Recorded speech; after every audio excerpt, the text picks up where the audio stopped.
வணக்கம் நேர்களே. இது ஷர்மிளா டாக்கீஸ். நான் உங்கள் டாக்டர் ஷர்மிளா. இன்னைக்கு நம்மளோட சிறப்பு விருந்தினரா இணைஞ்சிருக்கிறாங்க பேராசிரியர் முனைவர் டாக்டர் சுந்தரவல்லி அவர்கள். வணக்கம் தோழர். வணக்கம், வணக்கம் தோழர். ஒரு பக்கம் பாத்தீங்கன்னா 23ஆம் தேதி மோடி அவர்கள் தமிழ்நாட்டுக்கு வரப்போறாரு. அதுக்குள்ள கூட்டணி எல்லாம் நாங்க ஃபைனல் பண்ணிடுவோம். அந்த மேடையில பாருங்க, கூட்டணி மெகா கூட்டணி கட்சி தலைவர்கள்லாம் இருப்பாங்க அப்படிங்கிற அளவுக்கு பாஜக பேசிக்கிட்டு இருக்காங்க. இன்னொரு பக்கம் ரொம்ப பலமா இருக்க கூட்டணி அப்படின்னு நாம நினைச்சுக்கிட்டு இருந்தோம். ஆனா இன்னைக்கே அதில் விரிசல்கள் காணப்படுகிறது அப்படிங்கிறத பார்க்கிறோம். அதுவும் முக்கியமா காங்கிரஸ் தரப்பிலிருந்து ஒரு 3, 4 தலைவர்கள் தொடர்ந்து சமூக வலைதளங்களில் ஒரு குழப்பத்தை ஏற்படுத்த முயற்சி பண்றாங்க. இதற்கு முதல்வர் தரப்பில இருந்தும் எந்த விமர்சனமும் வரல. திமுக முக்கியமான தலைவர்களும் யாருமே ரியாக்ட் பண்ணல. ஆனா தொடர்ந்து சோசியல் மீடியால ஏன் கூட்டணி ஆட்சி அமைஞ்சா என்ன தப்பா? ஆட்சியில நாங்க பங்கு கேட்க கூடாதா? அப்படிங்கிற விஷயங்கள் எல்லாம் பேசப்படுது. இது எப்படி பாக்குறீங்க? தொடர்ந்து நானும் அதை நோட் பண்ணிக்கிட்டே தான் இருக்கேன். கூட்டணியில பங்கு கேட்பது அப்படின்றது தவறானது கிடையாது. உண்மையை சொல்ல போனா அது ஒரு நேர்மையான ஜனநாயகமான விஷயம்தான். ஆனா நாம எப்ப கேட்கிறோம் அப்படின்றது ரொம்ப முக்கியம். எந்த சூழல் அதை கேட்க வைக்கிறது அப்படின்றது ரொம்ப ரொம்ப முக்கியம். கம்யூனிஸ்டுகளுக்கு ஆட்சியில் பங்குன்ற கோரிக்கை இல்லையா? விடுதலை சிறுத்தைகளுக்கு இல்லையா? இருக்கு. ஆனால் இப்ப இருக்கிற சூழல் எப்படி இருக்கு? மிக பகாசூரமா வளர்ந்திருக்கக்கூடிய பாஜக, மிகப்பெரிய இன அழிப்பை செய்ய காத்திருக்கிற RSS, இந்த நாட்டினுடைய ஒட்டுமொத்த பொருளாதாரத்தையும் கொண்டு போய் பெருநிறுவனங்கள்ட்ட அடகு வச்சுட்டு உட்கார்ந்து இருக்கிற ஒரு சூழல்ல இதெல்லாம் எதிர்கொள்ள வேண்டிய ஒரு ஆபத்தான சூழ்நிலையில இந்தியா இருக்கு. அதுல தமிழ்நாடும் இருக்கு. இதுல முக்கியமா தமிழ்நாடு குறிவைத்து சூறையாடப்படுகிற ஒரு இடத்துல இருக்கிற ஒரு மாநிலம். எதிர்கட்சி ஆளுகிற எல்லா மாநிலத்துக்கும் இவ்வளவு இடையூறு வருமானா? ஏன்னா நம்ம வளர்ந்துட்டோம். இன்னும் சொல்ல போனா இரட்டை இலக்கத்துல வளர்ந்திருக்கிற ஒரே மாநிலம் தமிழ்நாடு, எதிர்கட்சிகள் ஆளக்கூடிய மாநிலங்கள்ல. இன்னும் சொல்ல போனா இந்தியாவிலே முதலிடத்துல நாம தான் இருக்கோம். இத உடைக்கணும், இத காலி பண்ணணும். இங்க மதவாதத்தை தூண்ட முடியல, இங்க மத பிரச்சனைகளை வைத்து காலூன்ற முடியலன்ற ஒரு பதற்றம் பதைப்பதப்பு பாஜக இருக்கு. இந்த சூழ்நிலையில இங்க வலுவில்லாத ஒரு சூழலை உருவாக்கிட்டோம்னா நாம ஈஸியா கால் பதிச்சிடலாம் அப்படின்றதா அவங்க வரிசையா செஞ்சிட்டு இருக்கிற அஜெண்டாக்கள்ல ஒண்ணு. அந்த சூழ்நிலையில நாம எதை பேசுறோம்ன்றதா இது. இப்ப காங்கிரஸ் தலைவர்கள் பேசிட்டு இருக்கிற பேச்சு கூட்டணியை பலவீனப்படுத்துதோ இல்லையோ, காங்கிரஸ் கட்சியை பலவீனப்படுத்தும். ஏன்னா ஒரு ஆளா போய் ஜனநாயகம் குறித்து, இந்திய அரசியல் சாசன சட்டத்தை பாதுகாப்பது குறித்து தெரு தெருவா போய் மாணவர்களோடு, இளைஞர்களோடு, பெண்களோடு உரையாடி அதை குறித்த ஒரு பெரிய விழிப்புணர்வை ஏற்படுத்திட்டு இருக்காரு. வாக்கு திருட்டு குறித்து மிகப்பெரிய ஒரு பேரணியை நடத்தி வட இந்தியாவுல ஒரு பெரிய பூகம்பத்தையே கலப்புற அளவுக்கான வேலைகளை அவர் செஞ்சிருக்காரு. இதுக்கு இடையில SIR கொண்டு வாக்கு திருட்டு நடத்திட்டு இந்தியாவுல இனிமேல் தேர்தல் இல்லை என்கிற ஒரு சூழலுக்கு நம்மளை கொண்டு தள்ளிட்டாங்க. இனி தேர்தல் கிடையாது, நான் நினைச்சா நான் ஆட்சிக்கு வருவேன், நீங்க எதுவுமே பண்ண முடியாது என்ற சூழலுக்கு நம்மளை கொண்டு நிக்க வச்சிருக்காங்க. இந்த சூழலை நாம் எதிர்கொள்ள வேண்டுமா இல்லையா? அப்ப இந்த சூழ்நிலையில நீங்க உட்கார்ந்துட்டு ஆட்சியில் பங்கு அதுல பங்குன்னு கேட்கறதுக்குள்ள ஒரு அரசியல் இருக்குல்ல. இதுல இன்னொரு விஷயம் சொல்லுவேன். ஆட்சியில் பங்குன்னு கொடுத்துறோம்னு வச்சுக்கோங்களே, அதுவே ஒரு பலவீனப்படுத்தும் தமிழ்நாட்டை. ஏன் அப்படின்னா, இதுவரை இந்தியாவுல ஒன்றிய அரசினுடைய அமைச்சர்களாக காங்கிரஸ்ல இருந்த பலரும் நேரடியாகவே பாஜகவுக்கு போயிருக்கிறாங்க. போன சட்டமன்ற தேர்தல்ல திரிபுராவினுடைய ஆட்சி கம்யூனிஸ்டுகள் நீண்ட காலம் ஆண்ட ஒரு மாநிலம். அதுல மாணிக் சர்க்காருடைய ஆட்சி மக்களுக்கான ஆட்சியா இருந்தது. அதுல எப்படி ஆட்சி மாற்றம் வந்துச்சு சொல்லுங்க? ஒரு ஆள் இல்ல. பிஜேபிக்கு எப்படி ஜெயிச்சாங்க? காங்கிரஸ் தலைவர்களை பூரா விலை கொடுத்து வாங்கி அங்கே ஆட்சி மாற்றத்தை செஞ்சாங்க. அப்ப நீங்க எதை நம்பி உங்ககிட்ட கொடுக்க சொல்றீங்க? இது என்ன மாதிரியான நியாயம்? இன்னொன்னுங்க, என்னுடைய வலிமை என்பது ரொம்ப முக்கியம். நான் என்ன வலிமையில இருக்கேன், நான் இதை கேட்கும் போது எனக்கு என்ன வலிமை இருக்குன்றது நான் நிரூபிக்க வேண்டிய அவசியம் இருக்கு. அதை காங்கிரஸ் கட்டமைக்கட்டும், அதன் மீதான ஒரு பெரிய பார்வையை உண்டாக்கட்டும், ஒரு நல்ல சூழல் வரட்டும், அதற்கான போராட்டத்தை தொடர்ந்து கையில் எடுக்கலாம். ஆனா இன்னைக்கு இருக்கிற மோசமான சூழ்நிலையில இது மாதிரியான பேச்சு கூட்டணியை வலுவிழக்க செய்யும், உங்கள் கட்சியை நீர்த்து போக வைக்கும். இத முதல்ல காங்கிரஸ்ல இருக்கிற தோழர்கள் புரிஞ்சுக்கணும். நாம ஆபத்தான சூழல்ல இந்த எலெக்ஷனை சந்திக்கிறோம். கூடுதலாக விஜய் போன்றவர்கள்லாம் பாஜகவுக்கு பக்காவா பிளான் போட்டு வேலை பார்த்துட்டு இருக்கிறாங்க. ஓட்ட பிரிக்கிறது, சிறுபான்மையினர் ஓட்ட பிரிக்கிறது என்றெல்லாம் பேசிக்கிட்டு இருக்கிறாங்க. சோ ரொம்ப நிதானமா தெளிவா ஒரு அரசியலை காய் நகர்த்த வேண்டிய இடத்துல நீங்க ஒரு பூகம்பத்தை RSS குரலை நீங்கள் பேசிக் கொண்டிருக்கிறீர்கள் அப்படின்றத முதல்ல மைண்ட்ல வச்சுக்கோங்க. இது இப்போதைக்கு அவசியம் இல்லாதது. தெளிவுபடுத்திக்கோங்க. உங்க கட்சியை வளங்க. இன்னும் ஒரு இடத்துக்கு போய் நின்னுட்டு அதுக்கப்புறம் நம்ம ஒரு சூழல்ல பேசலாம். முதலமைச்சர் ஸ்டாலினுக்கும் ராகுல் காந்திக்கும் இருக்கக்கூடிய உறவு வந்து பல தருணங்கள்ல வந்து அவங்களே வந்து வெளிப்படையா சொல்லி இருக்கிறாங்க அப்படிங்கறத நம்ம பார்த்திருக்கோம். இன்ஃபேக்ட் முதலில் ராகுலை வந்து பிரதமர் வேட்பாளர் அப்படின்னு சொன்னது நம்மளுடைய முதலமைச்சர் தான். அண்ட் ஓரளவுக்கு இங்க இருக்கக்கூடிய ஒரு மதசார்பற்ற முற்போக்கு கூட்டணி எப்படி 10 வருஷமா ரொம்ப ஒரு காமன் அஜெண்டாவோட அவங்க டிராவல் பண்றாங்களோ, கிட்டத்தட்ட அதே மாதிரியான ஒரு இந்தியா கூட்டணியை அகில இந்திய அளவில் அமைப்பதற்கு ஒரு முக்கியமான காரணமாக இருந்தவரும் முதல்வர் ஸ்டாலின் அவர்கள் தான். அவர் இருக்கிறதுனாலதான் பாத்தீங்கன்னா அகிலேஷ் யாதவ், மம்தா பானர்ஜி போன்ற எல்லாரையும் அந்த ஒரு குடைக்குள்ள வந்து கூட்டிட்டு வர முடிஞ்சது. சோ அப்படிப்பட்ட ஒரு ரிலேஷன்ஷிப் இருக்கும் பொழுது கிரவுண்ட் லெவல்ல இப்போ முதல்வரும் இதுக்கு ரியாக்ட் பண்ண மாட்டேங்கிறாரு.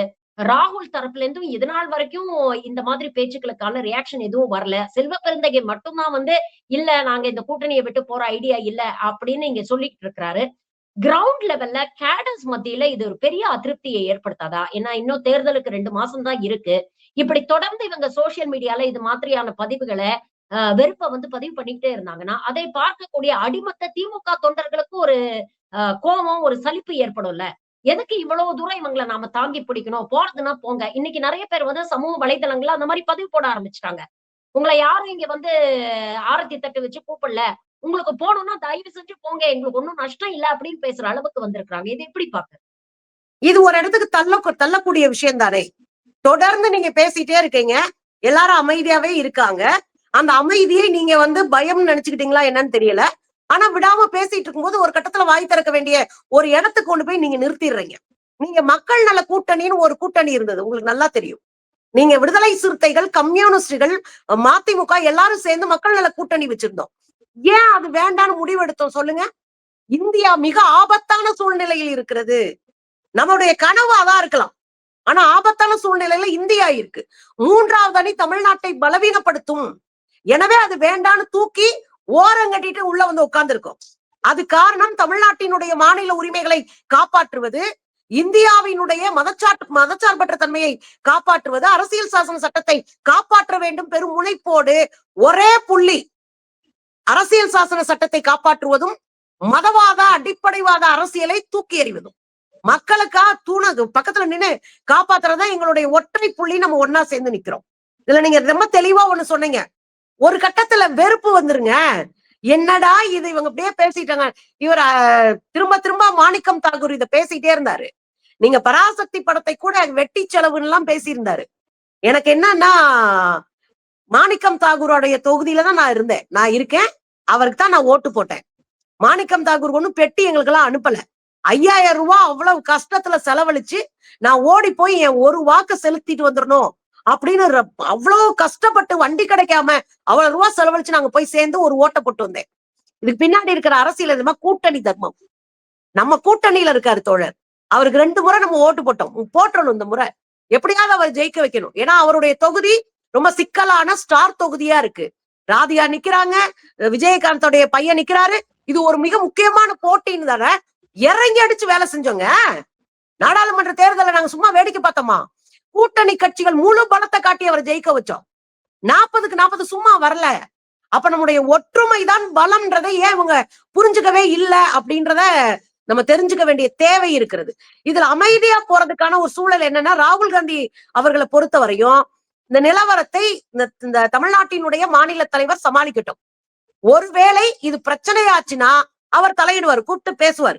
அதுல நமக்கு உறுதியா நம்பிக்கை இருக்கிறது. காரணம் நீங்க சொன்ன மாதிரி முதல்ல ராகுல் காந்தியை எல்லாரும் பப்பு அப்படின்னும் போது, இல்ல என் தம்பி பிரைம் மினிஸ்டர் ஆவாரு. நான் சொல்றேன் பிரைம் மினிஸ்டர் என் தம்பினாரு. ராகுல் காந்தி பேரிகார்ட் தாண்டி போய் ரோட்டை கிராஸ் பண்ணி போய் ஸ்வீட் வாங்கிட்டு வந்துட்டு, எங்க அண்ணன், நான் யாரையுமே அண்ணன் சொன்னது இல்ல, என் பெரிய அண்ணன் அப்படின்னு வந்து கொடுத்தாரு. ரொம்ப சென்டிமெண்டான இடங்க.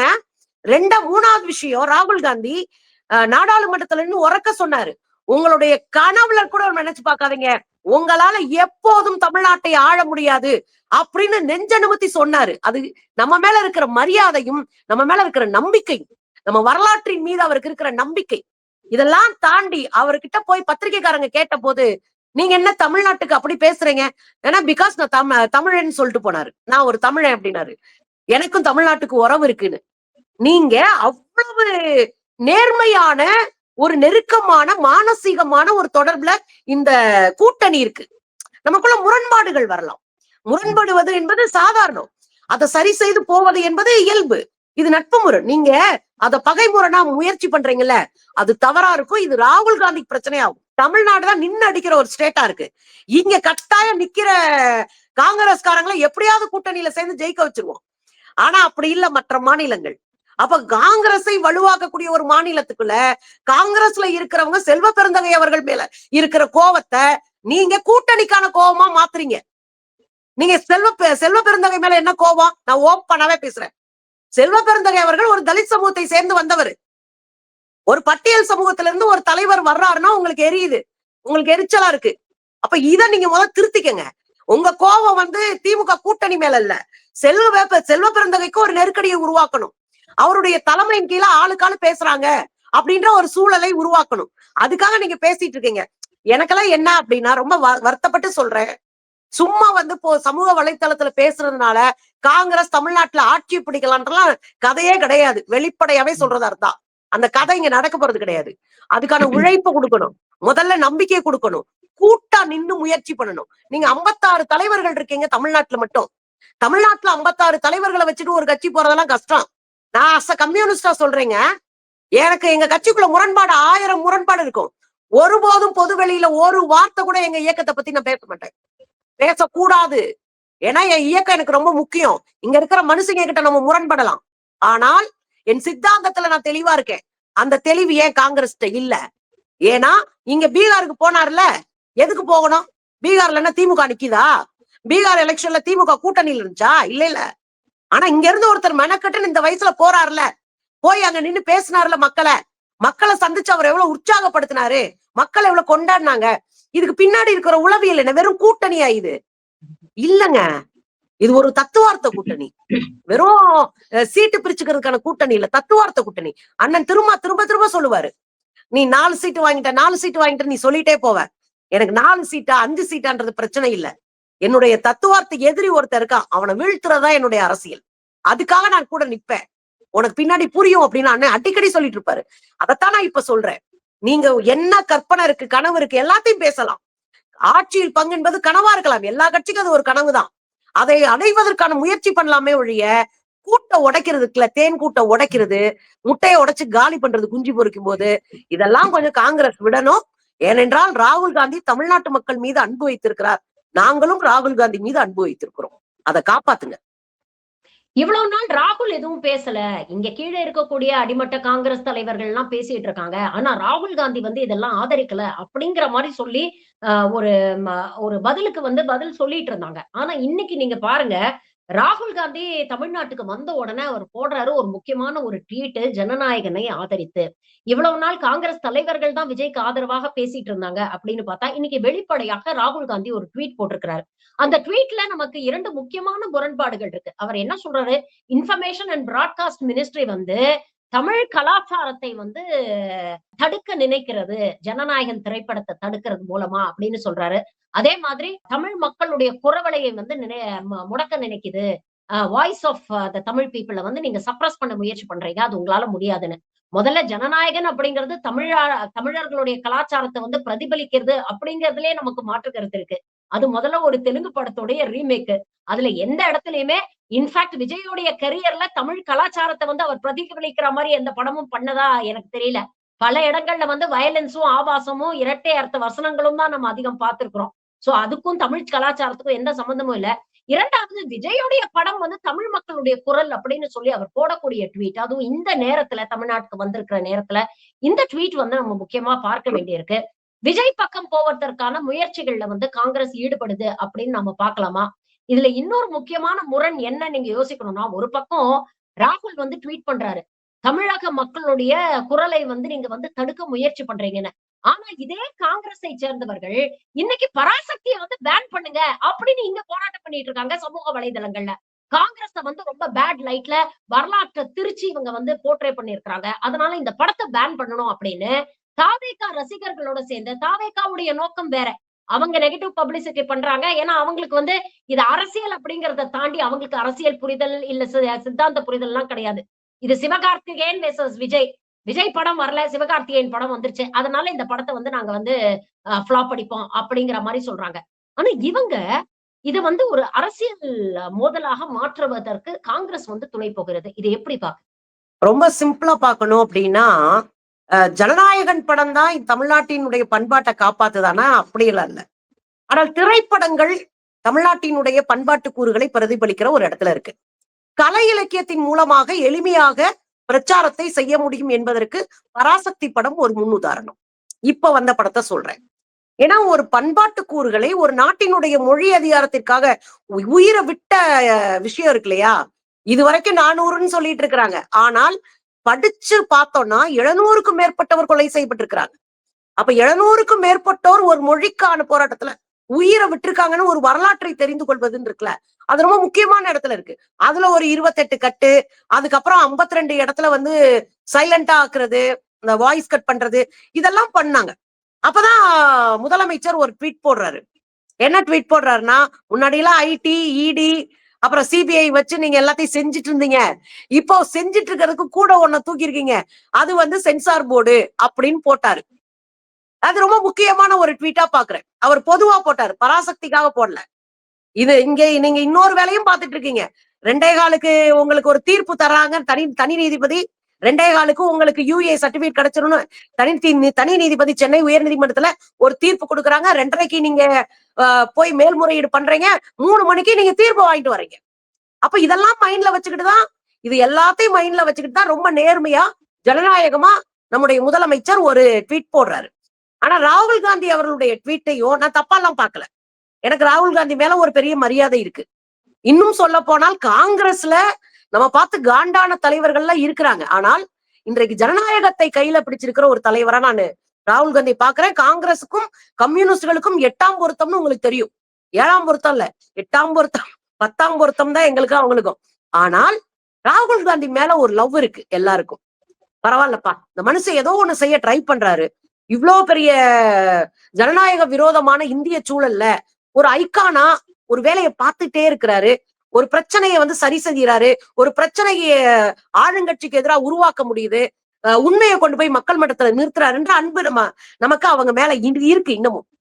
இவர் போட்டதை கூட நான் எப்படி பாக்குறேன்னா, தொடர்ந்து திரைப்படங்கள் இதுல சென்சார் போர்டால ஒரு நெருக்கடிக்கு உள்ளாக்கப்படுவதும், அதனால வந்து அதை பாதுகாக்கணும்னு நினைக்கிற ஒரு சூழல்ல கூட அவர் போட்டுக்கலாம். 2வது முதலமைச்சர் போட்டாரு, நானும் போடுறேன், எங்க அண்ணன் போட்டாரு, நானும் போடுவேன், தமிழ்நாட்டினுடைய திரைப்படத்தை பாதுகாக்க அப்படின்ற மனநிலையில கூட போட்டுக்கலாம். எனக்கு ராகுல் காந்தி பத்தி பிரச்சனை கிடையாதுங்க. ஆனா தமிழ்நாட்டுக்குள்ள இருக்கிறவங்களுக்கு தமிழ்நாட்டினுடைய பண்பாட்டுக்கு தெரியும், தமிழ்நாட்டினுடைய சூழல் தெரியும், அரசியல் தெரியும். இதுல வந்து பின்னாடி நடந்துச்சு, முன்னாடி 60 வருஷத்துல நடந்துச்சுப்பா, அந்த ஒரு சூழலை சொன்னோடனே மக்கள்லாம் அப்படியே வெறிச்சுதாயிருவாங்களா? இங்க திமுக கூட்டணி தான். நம்ம அடையாளத்துக்குள்ள நம்ம திமுக கூட்டணியோட நின்று ஜெயிக்க போறோம். மக்கள் இங்க செஞ்ச நல்ல திட்டத்துக்காக ஓட்டு போட போறாங்க. மக்கள் ஒரு மாற்றத்திற்கான ஓட்ட போட போறாங்க. கல்வி சூழல் மாறி இருக்கு, பெண்களுடைய விடுதலை மாறி இருக்கு, பெண்களுடைய ஆய்வு சூழல் மாறி இருக்கு, வேலை வாய்ப்பு பெரிய அளவுல வந்திருக்கு. கிட்டத்தட்ட 18% வேலை வாய்ப்பு அதிகரிச்சிருக்கு. 40 லட்சத்துக்கு மேற்பட்டோருக்கு புதிய வேலை வாய்ப்பை உருவாக்கி இருக்கோம். இந்த வளர்ச்சி ஒரு ஓட்ட கொடுக்கும், அதெல்லாம் மாற்றுறதே இல்ல. அதுக்காக நீங்க வரலாறே பேசக்கூடாதுன்னு பழைய காங்கிரஸ்ல டப்பு டப்புன்னு ஆட்சியை கலப்பாங்க பாருங்க, அது மாதிரி பேசிட்டு தெரியறத முதல்ல காங்கிரஸ்காரங்க விடணும். இது ஒரு அரசியலே இல்லாத விஷயம். காங்கிரஸ் தலைவர் தமிழ்நாட்டினுடைய பண்பாட்டின் மீது நடக்கிற ஒரு தாக்குதல்ன்றாரு. அந்த வரி ரொம்ப முக்கியமான வரியா நான் பாக்குறேன். இது பண்பாட்டின் மீது தாக்கப்படுகிற ஒரு தாக்குதல் தான். ஆனா இங்க லோக்கல்ல இருக்கிற காங்கிரஸ்காரங்களுக்கு என்ன பிரச்சனை? அப்ப இவங்க ராகுல் காந்திக்கு எதிராக யார் தூண்டலின் பேர்ல செயல்படுறாங்க? அப்ப ஒரு கேள்வி இருக்குல்ல, ராகுல் காந்தி வெறும் ஜனநாயகனுக்கு மட்டும் பேசினாரும் புரிஞ்சுக்கிறதா? அவர் ஒட்டுமொத்த திரை உலகத்துக்கு பேசியிருக்காரு. ஒட்டுமொத்த தமிழ்நாட்டினுடைய திரை குரலுக்கு பேசியிருக்காரு. ஜனநாயகன் மென்ஷன் பண்ணி பேசியிருக்காரு. இந்த மாதிரி ஜனநாயகன் மென்ஷன் பண்ணி பேசியிருக்கிறதுனால தான் இந்த கேள்வியை நம்ம கேட்க வேண்டியிருக்கு. பராசக்திக்கு கிடையாதா? ஜனநாயகனுக்கு இருக்கிற கருத்து சுதந்திரம் பராசக்திக்கு கிடையாதா? அப்ப அந்த அதுதான் அதுதான் பராசக்தியை பாய்காட் பண்ணோம், பேன் பண்ணோம்னு ஏன் காங்கிரஸ் இங்க இருக்கக்கூடிய காங்கிரஸ் காடர்ஸும் அதுதான் லீடர்ஸும் துடிக்கிறாங்க? அதுதான் ராகுல் காந்திக்கு எதிரான கருத்தை இவங்க வச்சிட்டு இருக்கிறாங்க. இப்ப ஜனநாயகன் அவர் சொன்னதுக்குள்ள ஒரு காரணம் இருக்குங்க. இங்க முடிச்சிட்டு இதை தூக்கிட்டு இப்ப நாடாளுமன்ற சுப்ரீம் கோர்ட் போறாங்க. சுப்ரீம் கோர்ட்ல போய் அங்க நம்பர் ஆகுது. அண்ணன் வந்து சிபிஐ வழக்குக்குள்ள போறாரு. வழக்குக்கு போனவர் உடனே ரிட்டர்ன் ஆகல.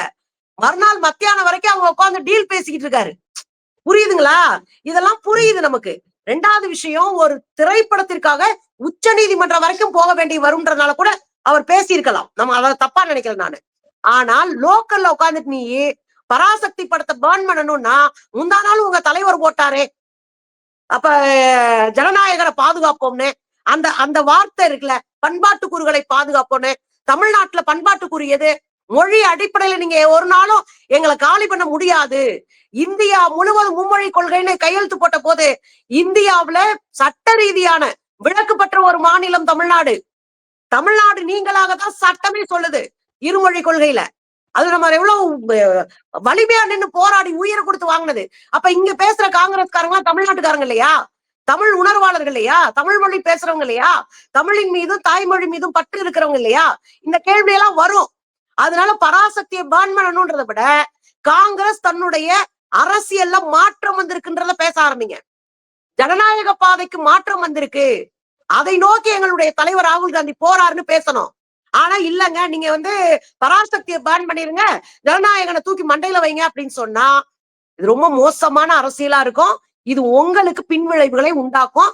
கடைசியில நீங்க நிக்கிற தேர்தல்ல உங்களுக்கு வேலை செய்யாம கைய கட்டிட்டு கூட்டணி நின்னுச்சுன்னா அவ்வளவுதான். அதுதான் நடக்க போகுது. அதனால நீங்க கவனமா பேசணும்.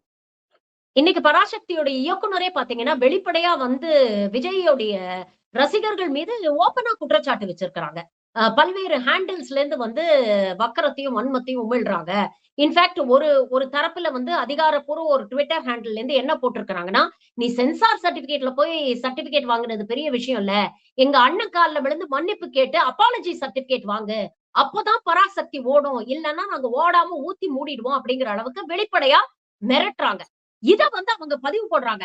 இதை எதிர்த்து காங்கிரஸ் தரப்புல இருந்து நிறைய பேர், நீங்க வரலாற்றை திரிச்சு படத்தை எடுத்துட்டீங்க, நீங்க வந்து உங்களால ஒழுங்கா ஒரு தரமான படம் எடுக்க தெரியல, அதை எடுக்க தெரியாம நீங்க வந்து விஜயோடைய ஃபேன்ஸ் மீது இப்படி குற்றம் சொல்றது வந்து அபாண்டமா குற்றம் சொல்றது தவறு அப்படின்னு வெளிப்படையாக விஜயுடைய ரசிகர்கள் செய்யக்கூடிய ரவுடித்தனத்தை சப்போர்ட் பண்ணி இன்னைக்கு காங்கிரஸ்ல இருந்து ட்வீட் எல்லாம் வருது. இது இத புரிஞ்சுக்கவே முடியல தோழர். இது வந்து ஒரு செல்ஃப் டிஸ்ட்ரக்டிவ் பாத்துல வந்து காங்கிரஸ் சேர்ந்த இந்த தலைவர்கள், ஒரு சில தலைவர்கள் வந்து தவறான வழியில அந்த காங்கிரஸ்ல இருக்கக்கூடிய இளைஞர்களையும் வழி நடத்துறாங்களோ, இதனுடைய சீரியஸ்னஸ் புரியாம இன்னும் 2 மாசத்துல எலெக்ஷன் வரப்போகுது. ஒரு காமன் கோலை வச்சுக்கிட்டு இங்க இருக்கக்கூடிய கூட்டணி கட்சிகள் எல்லாம் வந்து ஒர்க் பண்ணிட்டு இருக்காங்க. இது எல்லாத்துலயும் நம்ம வண்ணமாரி போடுற மாதிரி ஒரு விஷயத்த வந்து இவங்க பண்றாங்களோ அப்படின்னு தோணுது. இதெல்லாம் எப்படி புரிஞ்சுக்க? முதல்ல சுதா கொங்காரா ஒரு பெண் டைரக்டர். ஒரு வரலாற்று பூர்வமாக தமிழ்நாட்டு மக்களுக்கு, அடுத்த தலைமுறைக்கு ஒரு முக்கியமான வரலாற்று செய்தியை கடத்த வேண்டும்ன்றது அந்த படத்தை எடுத்திருக்கிறாங்க. இந்த படத்தை எடுக்கிறதுக்கு அவங்க ஒரு பெரிய உழைப்பை செலுத்தி இருக்கிறாங்க, ஆய்வு பண்ணி இருக்கிறாங்க, தலைவர்களை நேரா போய் சந்திச்சிருக்கிறாங்க, போராட்டத்துல ஈடுபட்டவங்களை அந்தந்த ஊருக்கு 4 வருஷம் அலைஞ்சு ஒரு கதையை தயார் பண்ணி, அதை வேகா சொல்ல முடியாதுன்னு ஒரு கதையாடலோட தயார் பண்ணி இன்னைக்கு அது ஒரு படமா வெளியே கொண்டு வந்திருக்காங்க. அந்த படத்தை பார்க்கிற இளைஞர்கள், ஒரு தம்பி சொல்றான், அவன் டிவிக்கே, என்ன இந்த படம் அடிச்சிருச்சுங்க, என்ன அடிச்சு காலி பண்ணிருச்சுங்க, நான் வந்து கேலியா தான் அந்த படத்தை பார்க்க வந்தேன், ஆனா இந்த படம் வந்து ஒரு மாதிரி மனசே இது பண்ணிச்சு. நல்ல வேளைங்க ஜனநாயகன் வரல, என்கிட்ட வீடியோ இருக்கு, நான் வேணா அனுப்புறேன். நல்ல வேளை ஜனநாயகன் வரல, இந்த படம் வரட்டும், ஓட்டுங்க, இது நமக்கான மொழிக்கான அங்கீகாரத்தை பேசுற படம். ஆக்சுவலா நீங்க பாத்தீங்கன்னா தோழர், சுதா கொங்கராவா இருக்கட்டும், இன்னைக்கு டெல்லியில பேசின சிவகார்த்திகேயனும் என்ன சொல்றாரு, ஒரு சில ரசிகர்கள் செய்யறத வச்சு எல்லா ரசிகர்களையும் தவறுன்னு சொல்லாதீங்க, அந்த மாதிரி ரசிகர்கள் ஒரு சில பேர் இருப்பாங்க. At the end of the day ஒரு நல்ல படம் மக்கள் தியேட்டர்ல போய் பார்த்து அதை வரவேற்றாங்கன்னா அது எந்த படமா இருந்தாலும் ஓடும். இன்ஃபேக்ட் ஜனநாயகன் சீக்கிரம் வெளியில வரணும், அது நல்ல பெரிய ஹிட் ஆகணும் அப்படிங்கறதுதான் என்னுடைய ஆசையும் அப்படிங்கறதையும் அவர் பதிவு பண்றாரு. அப்ப அவருக்கு இருக்கக்கூடிய அந்த அரசியல் தெளிவும் முதிர்ச்சியும் ஏன் வந்து விஜய்க்கு இல்ல? இந்த நிமிஷம் வரைக்கும் விஜய் தரப்புல இருந்து இவ்வளவு பிரச்சனைகள் நடந்துட்டு இருக்கு. ஒரு 20 நாளா இந்த சென்சார் இஷ்யூ நடந்துட்டு இருக்கு. 9ஆம் தேதி வர வேண்டிய படம் இன்னும் வரல, ஒரு வாரம் தள்ளி போயிடுச்சு. இந்த நிமிஷம் வரைக்கும் ஒரு பதிவு கூட போடல. இன்ஃபேக்ட் காங்கிரஸ் இவ்வளவு வரிஞ்சு கட்டிக்கிட்டு இவருக்காக சப்போர்ட் பண்றாங்க. ராகுல் காந்தி முதற்கொண்டு ட்வீட் போடுறாருல. கரூர் சம்பவம் நடந்த போது அண்ணாமலை இவருக்கு ஆதரவா பேசினார்னு 3 நாளுக்கு அப்புறம் பேசின வீடியோல எனக்கு ஆதரவாக பேசிய தலைவர்களுக்கு நன்றி அப்படின்னு சொன்ன இந்த விஜய் கிட்டத்தட்ட 24 மணி நேரம் ஆயிடுச்சு ராகுல் போட்ட ட்வீட்டுக்கு. ஒரு மதிச்சு ஒரு நன்றின்னு ஒரு பதிவு கூட போடல தோழர். உங்க கட்சி தலைவரை அவன் மதிக்கவே மாட்டேங்கிறான். அவனுக்காக போய் இவ்வளவு முட்டு கொடுக்குறீங்களே அப்படின்னு பார்க்கும்பொழுதுதான் கோவம். இப்போ நம்ம காங்கிரஸை சேர்ந்தவங்களா இருந்தா நம்ம தலைவர் ராகுல் காந்தினா ராகுல் காந்தி இவன் அவமானப்படுத்துறானே, அது நமக்கு ஒரு கோவத்தை நமக்கு ஒரு இதை உண்டாக்குது இல்ல. அந்த குறைந்தபட்ச கோபம் கூட எங்களுக்கு வரமாட்டேங்குது தோழர். இது எப்படி எப்படி இப்படி இருக்க முடியுது? அவ்வளவு சுயநலவாதிகளா மாறிட்டாங்களா அப்படின்னு தோணுது. தோழர், அதிகாரத்திற்கான ஒரு பார்வை இருக்கிற பட்சத்துல உங்களுக்கு ஜனநாயக பார்வை வராது. விஜய் அமைதியா இருக்காரு. ஏன் அமைதியா இருக்காரு? இது அரசியல் ஆகட்டும்னு எதிர்பார்த்துட்டு உட்கார்ந்து இருக்காரு. அவருக்கு நேரடியாக நேர்மையான அறம் சார்ந்த அரசியல் செய்ய தெரியல. அவர் இந்த மௌனத்திற்கு பின்னாடி தூண்டி விடுகிற ஜனநாயகமற்ற ஒரு அரசியலை செய்யறாரு. இது மாறி எங்க போகுது? இது வரைக்கும் புஷி ஆனந்த் நேரடியா சொல்றாருங்க, திமுக தான் காரணம்னு நேரடியாவே சொல்றாரு. திமுக தான் காரணம். இந்த பசங்க நேரடியா சொல்றாங்க திமுக தான் காரணம். பராசக்தி படத்தை தியேட்டருக்குள்ள போய் உட்கார்ந்துட்டு பராசக்தி நீ ஒரு தீய சக்தி அப்படின்னு கோஷம் போடுறான். பராசக்தி படம் தியேட்டருக்குள்ள உட்கார்ந்துட்டு ஒரு பாப்பா அதை வந்து வீடியோ போடுறாங்க. என்னங்க பராசக்தி படத்தை நாங்க ரொம்ப ஆர்வமா பாத்துட்டு இருந்தோம், முக்கியமான காட்சி வரும்போது எந்திரிச்சு நின்னு கோஷம் போட்டு அதை டிஸ்ட்ராக்ட் பண்றாங்க இந்த பசங்க. அத நாங்க தட்டி கேட்டோம்னா சண்டைக்கு வர்றாங்க. இன்ஃபேக்ட் நீங்க படம் பாத்தீங்களா இல்லையான்னு எனக்கு தெரியல தோழர். ஆனா நான் படம் பார்த்தேன். அந்த படம் பூராக ரவி மோகன் அப்படிங்கிற அந்த கதாபாத்திரம் ஒரு இன்டெலிஜென்ஸ் ஆபீசர் தான் வில்லனா நிப்பாட்டி இருக்காங்க. அங்க வந்து ஒன்றிய அரசு அப்போது இருந்த காங்கிரஸ் அரசு கூட அவங்க அந்த படத்துல வந்து கடுமையான விமர்சனங்கள்லாம் எதுவுமே வைக்கல. இல்ல காங்கிரஸோடைய முக்கியமான தலைவர்கள்லாம் வந்து ரொம்ப அன்னைக்கு அன்னைக்கு அன்னைக்கு நடந்தது வந்து அரசு ரீதியாக அரசு அவிழ்த்து விட்ட அடக்குமுறை தான். அதுல எந்த மாற்று கருத்துமே கிடையாது. அதெல்லாம் யாருமே பூசி முழுக முடியாது. அது வரலாற்று உண்மை. ஆனா அதெல்லாம் கூட அவங்க இதுல பேசல. இதுல என்ன பேசுறாங்கன்னா எங்களுடைய மொழிக்கான உரிமையை நாங்க விட்டு கொடுக்க மாட்டோம் அப்படின்னு போராடுறவங்களுடைய பாயிண்ட் ஆஃப் வியூல இருந்து ஒரு அரசை எதிர்த்து அவங்க போராடுறாங்க. இன்ஃபேக்ட் இந்திரா காந்தியே ஒரு ரீசனபிள் தலைவரா தான் அதுல காமிச்சிருக்காங்க. உங்க அப்பா கொடுத்த வாக்க நீங்க நிறைவேற்றி கொடுங்க அப்படின்னு கதாநாயகன் அவர் கிட்ட கேக்குறாங்க. அவங்களும் அவனுக்கு ஒரு டைம் கொடுக்குறாங்க. இங்க இருக்கக்கூடிய இந்த ரவி மோகன் வில்லன் கதாபாத்திரம் வந்து அவனை வந்து அந்த டைம் லைன்ல அவனை முடக்க ட்ரை பண்ணுது. ஆனா அதெல்லாம் ஜெயிச்சு அவன் கடைசியில கொண்டு போய் அந்த ஆதாரங்களை கொடுக்கும் பொழுது அவங்க அதை ஏத்துக்கிறாங்க அப்படிங்கிற மாதிரி தான் காமிச்சிருக்காங்க. இதுல இவங்களுக்கு என்ன பிரச்சனை அப்படிங்கறதா எனக்கு புரியல தோழர். இது வந்து வெறும் இந்திரா காந்தி பீரியட்ல நடந்த ஒரு பிரச்சனை மட்டும் இல்ல தோழர். இன்றைக்கு நாம எதிர்கொண்டுகிட்டு பிரச்சனை இது ஒரு ஒன்றிய அரசினுடைய கதை மட்டும் இல்ல, இன்றைக்கு நிர்வாகத்துல இருக்கிற கதையும் சேர்த்துதான் நம்ம புரிஞ்சுக்கணும். இந்த படம் ஒரு 64ஓட முடிஞ்சு போன ஒரு படம் இல்ல. இன்றைக்கு 2500 கோடி ரூபாய் நான் தரமாட்டேன், தர்மேந்திர பிரதான் நம்மள மிரட்டி நீ கையெழுத்து போட்டாதான் 2500 கோடி அப்படின்னு சொல்ற அரசியலும் இதுக்குள்ள இருக்குன்னு தான் நான் புரிஞ்சுக்கிறேன். நம்ம அதை அப்படிதான் பார்க்க வேண்டி இருக்கு. இல்ல ஒரு தவறை ஒரு அரசு செய்துனா அந்த தவறை திருத்திக் கொள்பவர்கள் தான் அரசாள்றது தகுதியானவர்கள். காலத்தினுடைய ஓட்டத்துல அந்த தவறுகளை திருத்திக்கிட்டு அதை சரி செஞ்சுட்டு மக்களுக்கான ஒரு அரசாக மாறுறதுதான் மாற்றம். நீங்க பெரியாரை வாசிக்கிற போது பெரியாரினுடைய மாற்றம் விஸ்வரூபம் எடுக்கிறத பார்க்க முடியும். அந்த மாற்றம் தான் அரசியல் நம்ம புரிஞ்சுக்கிறோம்.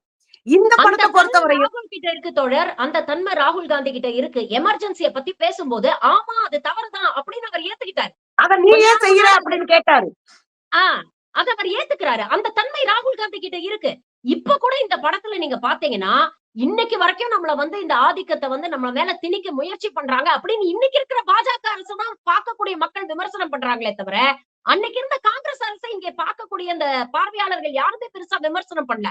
இவங்க எங்க அப்பா குதிர்க்குள்ள இல்லன்னு இவங்களே வந்து பதிவு மேல பதிவை போட்டு காங்கிரஸ் அன்னைக்கு என்னெல்லாம் அராஜகம் பண்ணுச்சு அப்படிங்கறதெல்லாம் சோசியல் மீடியால பேசிட்டு இருக்காங்க இன்னைக்கு. தோழர், இதுக்குள்ள நம்ம புரிஞ்சுக்க வேண்டிய ரொம்ப பேசிக்கான ஸ்ட்ரக்சர் என்ன தெரியுமா? இந்த மொழி இன்னைக்கு உயிரோட இருக்குன்னா எங்க தாத்தா பாட்டங்க இத்தனை பேர் செத்துருக்குறாங்க. அதுதான் பேசிக்கா தான். இன்னைக்கு என் மொழியை காப்பாத்தணும்னா அந்த அந்த ஒரு ரிலே மாதிரி இது என்னுடைய கையில இருக்கிற அந்த சரடு அந்து போகாம என் குழந்தைங்கிட்ட கொடுத்துட்டு போ, நீ பாதுகாத்துக்கோ, நம்ம தாத்தா இத்தனை பேர் செத்துருக்குறாங்க என்ற வரலாற்றை சொல்லுவதான் அது நோக்கம். உங்களை காயப்படுத்தி உங்களை அசிங்கப்படுத்தி உங்களை காலி பண்றதுன்னா கூட்டணியிலேயே வச்சிருக்க மாட்டோமே, தூக்கி போட்டு போயிருப்போமே. இவ்வளவு நேரம் நீங்க பேசுனதுக்கு இவ்வளவு நேரம் பேசுனதுக்கு பெரிய புகைச்சலே வந்திருக்கணுமே. ஆனா எவ்வளவு நேர்மையா ஹேண்டில் பண்ணிட்டு இருக்காரு முதலமைச்சர். அதை நம்ம புரிஞ்சுக்கணும்ல. ரெண்டாவது விஷயம், விஜய் அவர்களுடைய ரசிகர்கள் சின்ன பசங்க. அவங்களுக்கு அரசியல் தெரியாது. விஜய்க்கு அரசியலுக்கு ஸ்பெல்லிங்கே தெரியாது. அதனால அவங்கள நம்ம ஒரு பொருட்டாவே மதிக்க கூடாது. அதனாலதான் கொங்காரா அவர்கள், சுதா கொங்காரா அவர்கள் ரொம்ப வருத்தப்பட்டு சொல்லியிருந்தாரு. நீங்க ஏதாவது ஒரு பிம்பத்தின் பின்னாடி ஒளிஞ்சுக்கிட்டு ரசிகர்கள் இப்படி பண்றதை பத்தி அவங்க ரொம்ப வருத்தப்பட்டு ஒரு பதிவு போட்டிருந்தாங்க. இது வந்து மாத்திக்கணும் அப்படின்னு. சுதா கொங்காரா முதல் நாள் பத்திரிகையாளர்களை சந்திக்கும் போது பராசக்தி படத்தை பார்த்துட்டு வெளியே வர்றாங்க. வந்துட்டு பத்திரிகையாளர்களை சந்திக்கும் போது ஜனநாயகன் பத்தி சொல்லுங்க, நான் முதல் ஷோ போய் பார்ப்பேன், அந்த படம் ரிலீஸ் ஆகணும் அப்படின்னு சொல்லிட்டு போனாங்கதான் அவங்க. எந்த ஒரு படைப்பாளியும் எந்த ஒரு கலைஞரும் இன்னொரு படம் வந்து ஒண்ணு இல்லாம போயிடணும்னு நினைக்க மாட்டாங்க. அந்த திரைத்துறை என்பது ஒன்னா நிக்க வேண்டிய தேவை இருக்கு. ஆனா வெளியே இருக்கிட்ட சின்ன பசங்க போடுற மாதிரி காங்கிரஸ்காரங்க இதை செய்யறது அப்படின்றது அரசியல் பிழை. மீண்டும் மீண்டும் நீங்க ஒரு அரசியல பிழையாவே கையாளுறீங்க. இது உங்களுக்கு பின்னடைவா இருக்கும். இன்னொன்னு சொல்ல போனா, வெற்றி அடுத்து இன்னும் 4 சீட்டு சேர்த்து போய் கேட்கலாம், இன்னும் 4 சீட்டு சேர்த்து ஜெயிக்கலாம் அப்படின்னு இருக்கிற சூழல்ல நீங்க மண்ணள்ளி போட்டுட்டு இருக்கீங்க. உங்க கனவுல நீங்க தான் மண்ணள்ளி போட்டுட்டு இருக்கீங்க. இன்னொரு விஷயம், சின்ன பசங்களோட சேர்ந்து எந்த அரசியல் அறமும் மற்ற ஒரு தலைவனுக்காக தொண்டை கிழிய நீங்க பேசிட்டு இருக்கீங்க. விஜய்க்காக தொண்டை கிழிய பேசிட்டு இருக்காரு. அவர் RSS காரங்களுக்கு கையை கட்டி இப்படி நின்று ரொம்ப நாள் ஆச்சு, ரொம்ப நாள் ஆச்சு. ஒவ்வொரு விஜயனுடைய மௌனமும் ஒரு உள்ள அரசியல் பொதிந்தது. நீங்க சொன்ன மாதிரிதான் எனக்காக வந்து பேசின அத்தனை பேருக்கும் நன்றின்னு பேசும்போதே பாஜகவோடு அவர் வந்து கூட்டணியில வச்சுக்கிட்டாரு. பொருளாளர் பாஜக, பொருளாளர் RSS, அதே மாதிரி துணை செயலாளர் இருக்கக்கூடிய நிர்மல்குமார் RSS, அப்புறம் அவருக்கு வந்து மை டிவிக்கு ஆப்ப செஞ்சு கொடுத்தவரு RSS பாஜக. இப்ப மொத்த பாஜக கும்பல உள்ள வச்சுட்டு ஒரு கூட்டம் உங்களை அடிச்சிட்டு இருக்கு. நீங்க தெளிவா நின்று வெளியே நின்று யோசிக்க வேணாமா? இது மொழிக்கான போராட்டம்னு யோசிக்க வேணாமா? இது நாம எல்லாரும் சேர்ந்து நின்று நம்முடைய மொழியும் பாதுகாக்கணும். அதே சமயத்துல நம்முடைய வருங்காலத்துல இந்தியாவை பாதுகாக்கணும், அரசியல் சாசன சட்டத்தை பாதுகாக்கணும்ன்ற நினைப்பு இருந்தா நீங்க பொது வழியில இப்படி பேசுவீங்களா? ரொம்ப சிம்பிளான கேள்விதாங்க. ஒரே வரிதான் தோழர். நான் முதல்ல தமிழன், அதுக்கப்புறம் தான் நான் காங்கிரஸ்காரன். நான் முதல்ல தமிழர். நீங்க யோசிக்கணுமா இல்ல காங்கிரஸ்காரனா யோசிக்கணுமா அப்படிங்கிற ஒரு கேள்வி. இந்த பிரச்சனைகளே தோழர் காங்கிரஸ் நிறைய தவறு பண்ணிருக்கிறாங்க. ஆனா அந்த தவறுகளுக்கு அப்புறம் நம்ம ஒரு போராட்டத்தை பண்ணும்போது அந்த போராட்டம் எப்போதும் வெற்றியா இருக்கு, எப்போதும் வெற்றி அடைஞ்சிருக்கு. நம்ம மொழிப்போர்ல, நம்ம முதல் மொழிப்போர் 37ல செய்யும் போதே அந்த மொழிப்போர்ல நம்ம மாநிலத்துக்கான உரிமையை நம்ம விட்டு கொடுக்கவே இல்லை. காங்கிரஸும் நமக்காக நின்னாங்க. அந்த காலகட்டத்துல சரி தமிழ்நாடு போகட்டும்பா, விட்டுருங்கப்பா அவங்கள அப்படின்னு கையெழுத்து போட முடிஞ்சிச்சு. மும்மொழி கொள்கை நம்ம இல்லாம இருந்தது காங்கிரஸும் ஒரு காரணம் தான். அந்த அரசியல் உங்களுக்கு புரியும். ஆனா உங்களுக்கு தமிழ்நாட்டு அரசியல் புரியலன்னா இங்க எதுக்கு நிக்கிறீங்க? அப்புறம் இங்க காங்கிரஸ் காணாம போயிரும்ல. இந்த அடிப்படை அரசியல் காங்கிரஸ் புரியணும்ல. அதுதான் நமக்கு இருக்கிற கவலை. காங்கிரஸ் இல்லாட்டினா திமுக கூட்டணி படுத்துரும் அப்படின்னு நீங்க நினைச்சீங்கன்னா களத்துக்கு போய் நீங்க யதார்த்தத்தை புரிஞ்சுக்கணும். ஒண்ணு. 2வது விஷயம், கூட்டணிக்கான ஒரு பெரிய அலைப்பு வீசிட்டு இருக்கு. பல பேர் உள்ள வர தயாரா இருக்கிறாங்க. ஏன்னா இது வெற்றி கூட்டணி. அதையும் புரிஞ்சுக்கிட்டு கவனமா காய் நகர்த்துங்க. தேவையில்லாம நீங்களே குழப்பத்தை உண்டு பண்ணி நீங்களே பிரச்சனையை பெருசாக்கி நீங்களே எல்லா அசிங்கமும் படாதீங்க. ஒரே ஒரு விஷயத்த நான் சொல்றேன். காங்கிரஸ்ல என்னுடைய ஃப்ரெண்ட்ஸ் நிறைய பேர் இருக்கிறாங்க. அவங்களாம் இவங்களை போட்டு துணி மாதிரி துவைச்சுக்கிட்டு இருக்காங்க. ஏன்டா நீங்க காங்கிரஸ் கெடுக்கவே பிறந்தீங்களா? 24/7 நாங்க வந்து காங்கிரஸ்க்காக மல்லு கட்டிக்கிட்டு இருக்கோம். அங்க ராகுல் காந்தி பேசுறது எல்லாத்தையும் போட்டு காப்பாத்திட்டு இருக்கோம். நீங்க ஏங்க இப்படி இருக்கீங்க? இவங்க எல்லாம் காங்கிரஸ் விட்டே அனுப்பணும்ன்ற அளவுக்கு பையங்க பேசிட்டு இருக்கிற விஷயங்களும் எக்ஸ் தளத்துல உண்டுன்றதையும் சேர்த்து நான் பதிவு செய்கிறேன். பல விஷயங்களை இன்னைக்கு எங்களோட பகிர்ந்துக்கிட்டீங்க. உங்க நேரத்துக்கும் கருத்துக்களுக்கும் மிக்க நன்றி தோழர். Thank you very much for joining. மகிழ்ச்சி தோழர், மகிழ்ச்சி தோழர். நன்றி.